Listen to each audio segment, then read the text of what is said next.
Today is Wednesday, February 25th. We have some of the biggest takeaways from last night's State of the Union address, from the economy to immigration to the few moments of bipartisan agreement. Also, why an air safety bill that passed in the Senate unanimously still failed to become law. Plus, the ultimatum Defense Secretary Pete Hegseth gave a major AI company. Why American businesses are making leadership changes at a record rate. And what made this year's Winter Olympics so popular. Those stories and even more news coming up. Welcome to The Newsworthy. All the day's news in less than 15 minutes. I'm Erica Mandy. Thanks so much for being here. Let's do this. Members of Congress and the rest of the nation got a window into President Trump's America as he sees it. The president delivered his State of the Union address last night, in which he called this the golden age of America. It set a record for the longest speech of its kind. And while not all of it was accurate, he did address what Americans have said are their biggest concerns. For example, the economy. Trump spoke about lower prices for gasoline, mortgage rates, and prescription drug prices, as well as gains in the stock market. And he blamed undocumented immigrants for many of the ways in which Americans are still struggling, saying they're responsible for higher medical bills, car insurance rates, rent, taxes, and crime.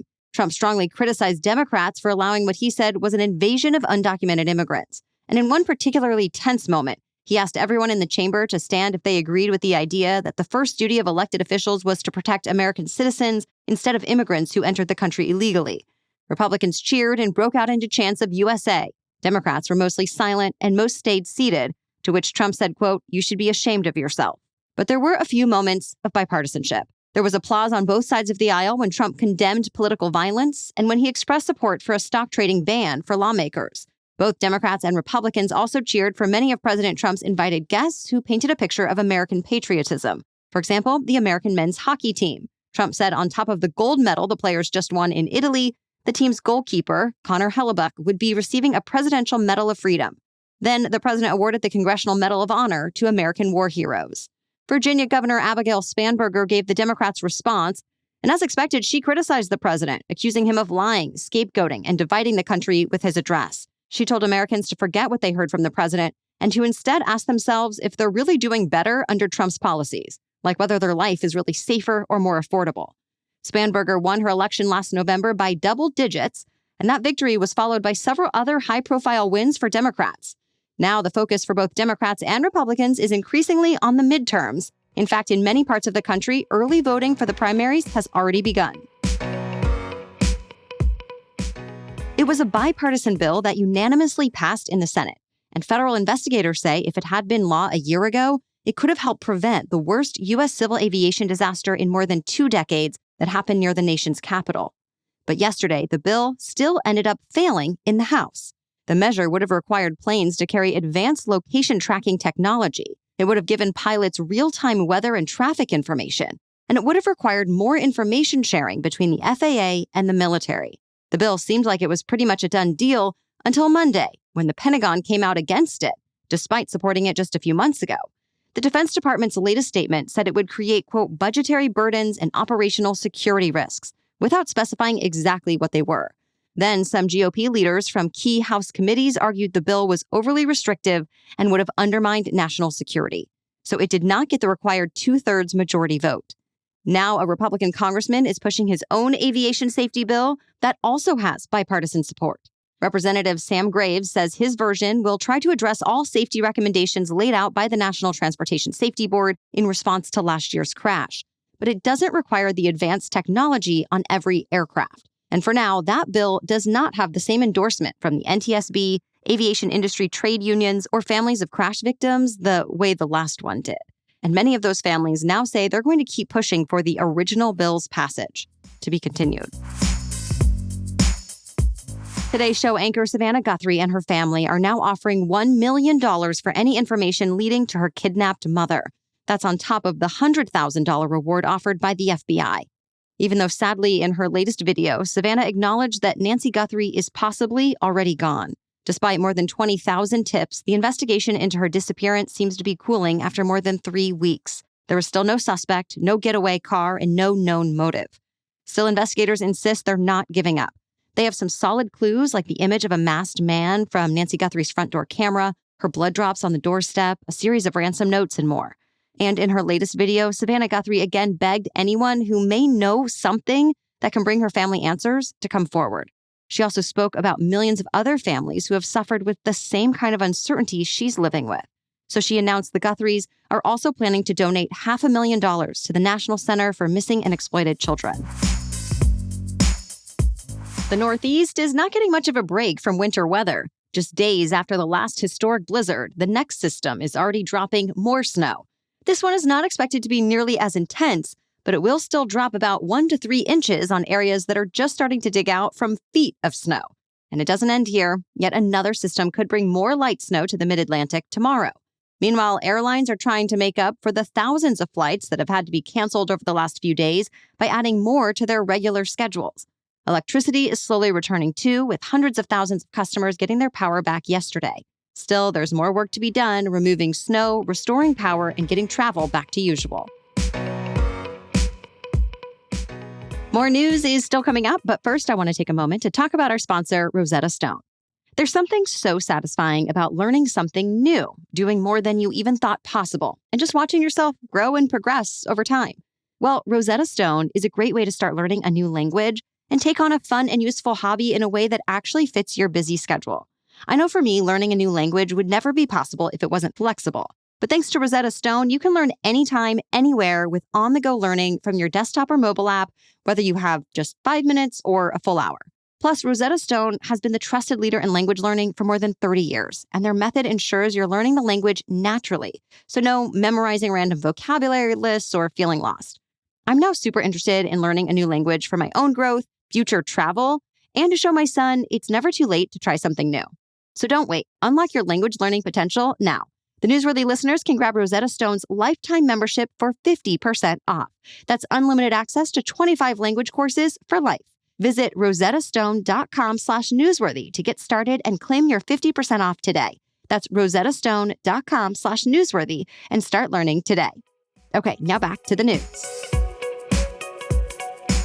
The U.S. Supreme Court ruled the Postal Service cannot be sued even if mail carriers deliberately refuse to deliver mail. In a 5-4 vote, justices voted against a Black woman who says her mail was intentionally withheld for 2 years, in part because of racial prejudice. Justice Clarence Thomas explained the majority opinion, saying federal law shields USPS from lawsuits over missing, lost, and undelivered mail, and that the precedent applies even in this situation.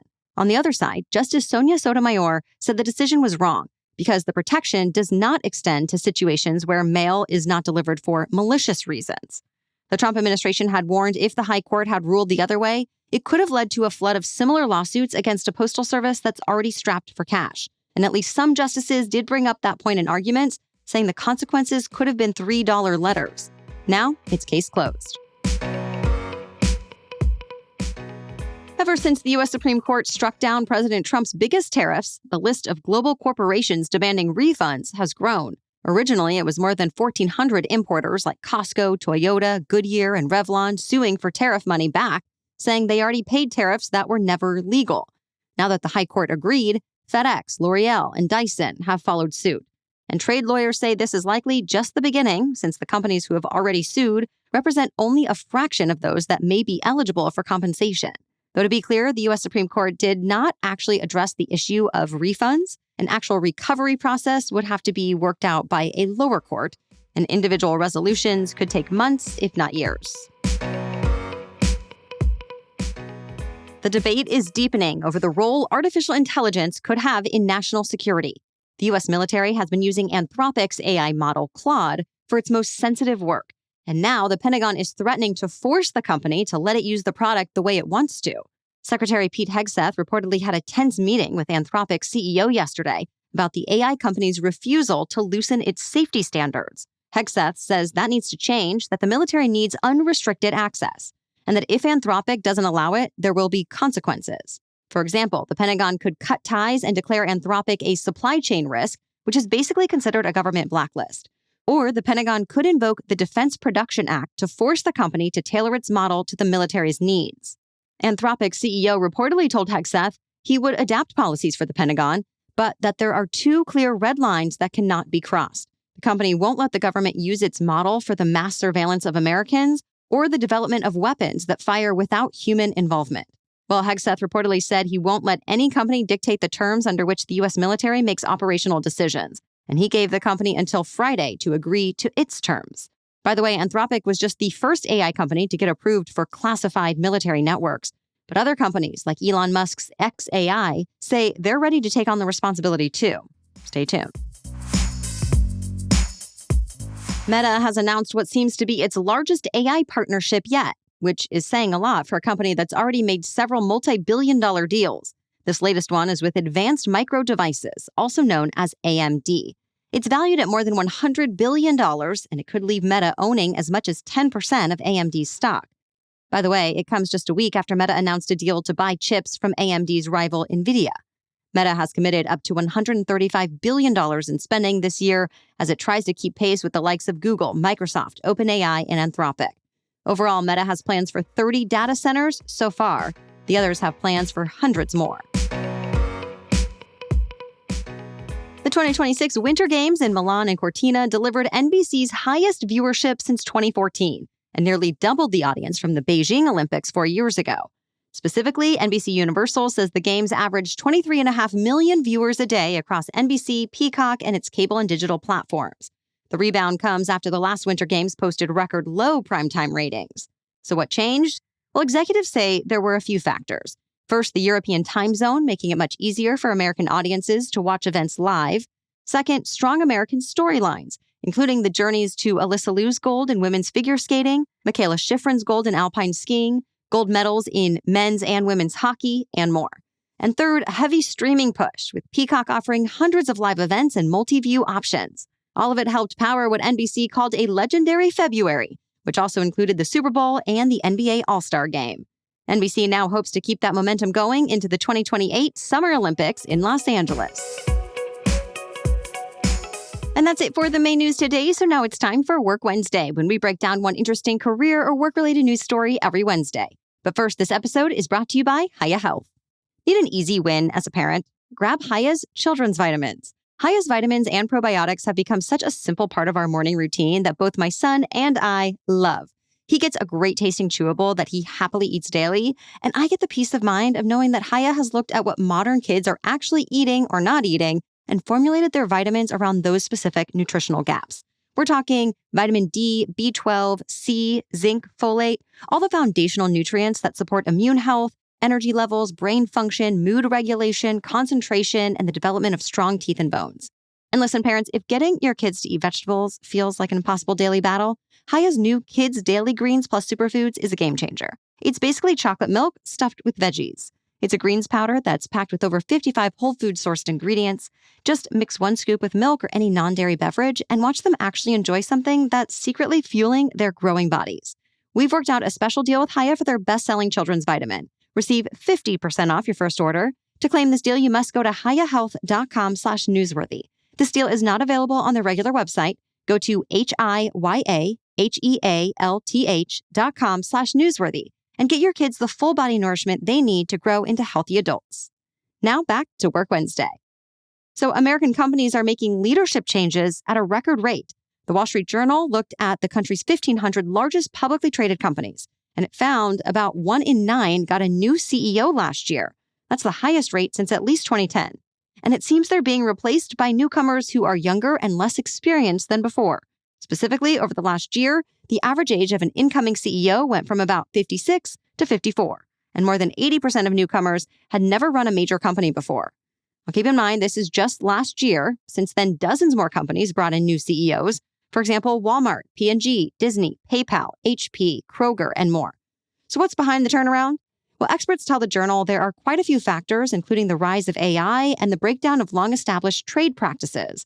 Basically, the thought is someone who specializes in the playbooks of the past probably is not right for the job right now. They also point out how just because someone hasn't run a standalone company doesn't mean they're untested. And in fact, having someone who has instead been working in the trenches could be right for the moment. Now, the business world is watching to find out exactly what changes they'll make and what it all means for the future of Fortune 500 companies.